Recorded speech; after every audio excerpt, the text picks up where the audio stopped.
Story 1. I am being watched. It had been about a week since the first time I saw her. I was startled but had chalked it up to being a coincidence. Someone hanging out near the stairs late at night wasn't too unusual. Even if it felt strange at the time. Life went on, and my boyfriend and I continued staying between his families and mine, as we've been doing for the last 6 months. That night, though, would stay with me for a long time. It started around 10 p.m. My boyfriend had just settled in to relax before heading back to work for a late shift. I realized I needed to grab something from the car. A charger, I think. I debated whether to wait for him to go with me, but it seemed simple enough. So I decided to go alone. As soon as I stepped outside, I felt that unsettling, almost primal sense of awareness wash over me, like my instincts were trying to scream at me to stop. The night was quiet, but there was an edge to the silence. I hesitated for a moment before heading down the stairs, glancing around as I went. The parking lot was dimly lit, with a few cars scattered here and there. I looked toward one end of the lot, only to realize our car was on the opposite side. As I turned toward it, something caught my eye. Movement. Faint but distinct. I froze, my eyes locking onto a door at the far end of the apartment hall. It was cracked open just enough for light to pour out into the otherwise darkened corridor. For a second, I tried to dismiss it as someone stepping out to grab something or get some air. But as I stared, I realized there was a figure standing in the doorway, barely visible in the sliver of light. They weren't moving, just standing there, watching. My stomach dropped. I quickly looked away, convincing myself I was overthinking things, and continued to the car. Once there, I began rummaging for the charger. I dug through the glove compartment, checked under the seats, and even in the back seat, but I couldn't find it. After about 5 minutes of searching, I decided to give up. The night was cold, so I started the car for a moment to warm it up before heading back upstairs. As the heater hummed softly, I sat there, trying to shake off the uneasy feeling. I glanced around the lot, checking for anything unusual, but everything seemed still. Then I looked back toward the apartments, and there she was. The door was still cracked open, and the figure was still standing there. But now I could make out her face. It was the same girl from under the stairs, her long black hair partially obscuring her features. She wasn't hiding her gaze now.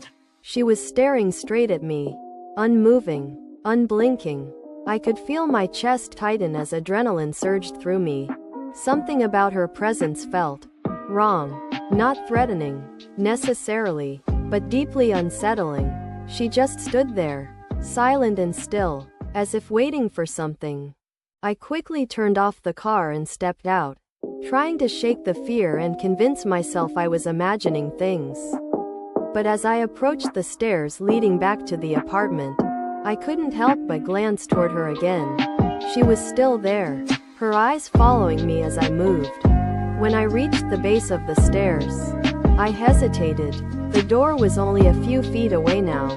I could see her more clearly, though she was still partially obscured by the shadows in the hallway.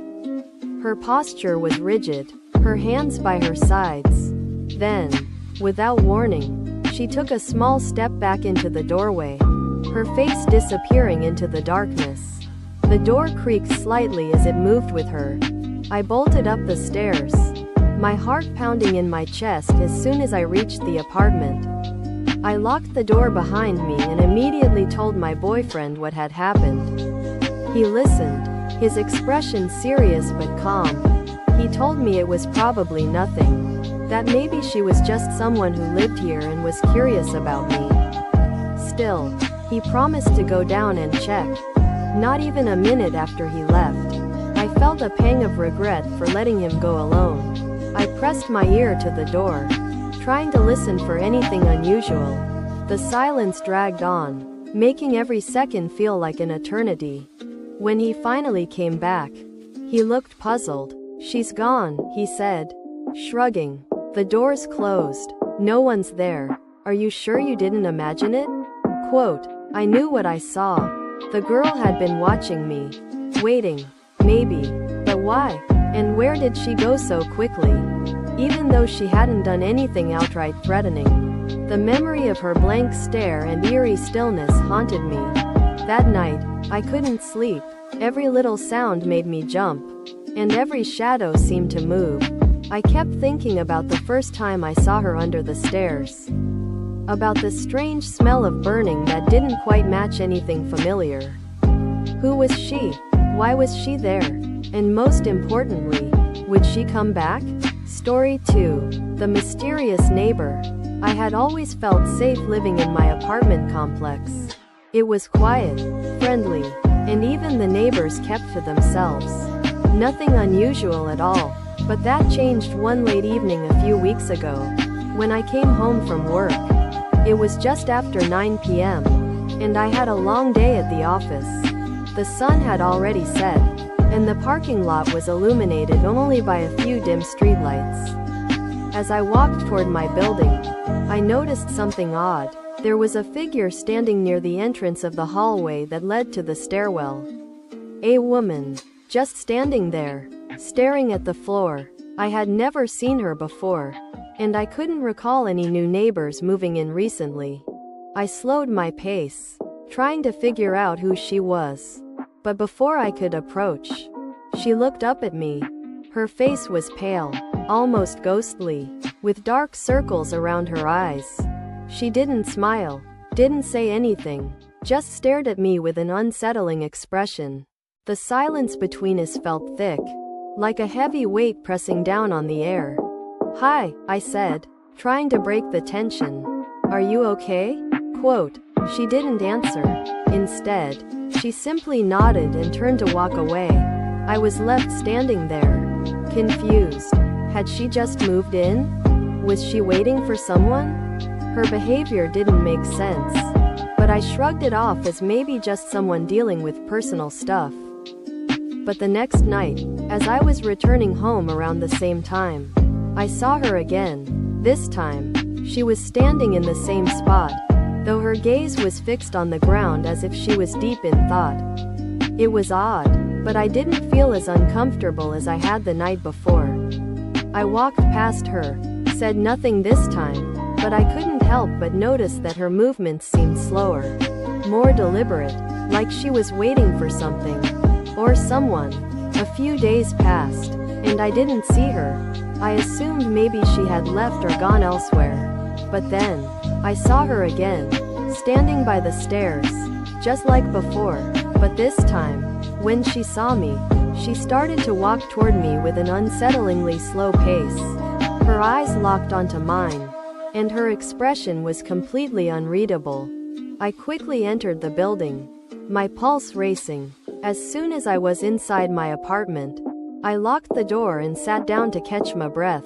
The whole encounter had been too strange, too eerie to ignore. The next morning, I went down to the manager's office to ask about the woman. But when I described her, the manager looked puzzled. No one like that lives here, she said. There are no new tenants. I don't know who the woman was or why she kept appearing. But I haven't seen her since. But every time I walk past that hallway, I feel like I'm being watched. Story 3. The Girl in the Window. I had just moved into a new house with my family, and I was still adjusting to the new neighborhood. The house was older, with creaky floors and an overgrown yard, but it had potential, the kind of house that felt like it had stories to tell. If only you knew where to look. It was on the second night after we moved in that I noticed something strange. I had been unpacking in my room, trying to get the place settled. As the evening grew darker, I decided to take a break and look out the window, enjoying the view of the street lit by the soft glow of nearby lampposts. The neighborhood was peaceful, and the houses across the street were mostly empty, except for one. There was an old house directly across from ours, one that seemed darker than the others. It had a big bay window on the second floor, and as I gazed over, I noticed a faint light coming from inside. I didn't think much of it at first, but as I watched, I saw something move in the window. A figure. A girl. Standing there. She was facing directly out, staring at me. Her expression was blank, as if she didn't even notice I was watching. She had long, dark hair, and she didn't move, didn't blink, just stood perfectly still. I felt a strange unease rise in my chest. Was she just staring at the street? Or was she staring at me? I couldn't look away, but after a few moments, I shook myself out of the trance and turned away from the window. Maybe it was just a trick of the light, or perhaps it was someone from the house. But something about it felt off. Still, I shrugged it off and went to bed. The next evening, I found myself glancing toward the house again. And there she was, the same girl, standing in the same spot, still staring. This time, it felt even more unsettling. Her stillness was unnatural, almost lifeless. I couldn't explain why, but I had this feeling like she was waiting for something, or someone. I couldn't bring myself to look any longer. So I closed the blinds and tried to push the thought from my mind. It was just a coincidence, I told myself. But over the next few days, it kept happening. Every time I looked out that window, I would see the girl, standing there. No matter what time of day it was, she would be there, staring out into the street with an unnerving intensity. It felt like I was being drawn into her gaze, like she was calling me. One evening, I decided I'd had enough. I couldn't take the feeling of being watched any longer. I went over to the house to check it out. I knocked on the door, but no one answered. The house was eerily silent, and I could feel the weight of the stillness pressing in on me. I decided to peek through the front window, hoping to see something that would explain the situation. And then, I saw her, only this time, she was inside the house, standing in the same bay window, staring at me. But there was one crucial difference. Her face was now pale, hollow, and covered in scratches. Her eyes wide open, unblinking. I ran back home, my heart racing. I haven't seen the girl since. But every time I pass that old house, I feel like she's still watching me from that window. Please like, share and subscribe for more.